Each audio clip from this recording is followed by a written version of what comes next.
ne peuvent pas aller au stade, pourquoi ne pas suivre le match à la radio? À Nice, depuis 5 ans, des journalistes commentent toutes les rencontres en Nissart.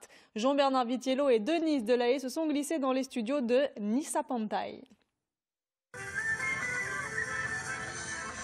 C'est l'une des web radios de l'été sur la Côte d'Azur. Nissa-Pantaille, ou le rêve niçois. Musique traditionnelle, émissions culturelles ou sportives. À 18 ans, par exemple, Goran, né à Nice, écoute souvent les programmes. C'est une identité, c'est fait partie vraiment de la culture. On a la chance d'avoir vraiment ses racines, d'avoir une histoire propre à notre ville.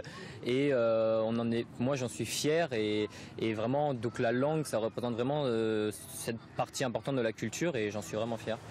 Plus de 10 000 personnes au moins parlent et comprennent le Nissart dans les Alpes-Maritimes. Au café ou entre amis, beaucoup s'adressent souvent à un « Allô, Révabin ».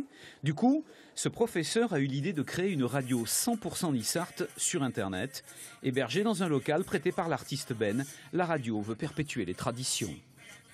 J'enseigne cette langue et là, on ne l'entend pas dans la rue, on ne l'entend plus dans les familles.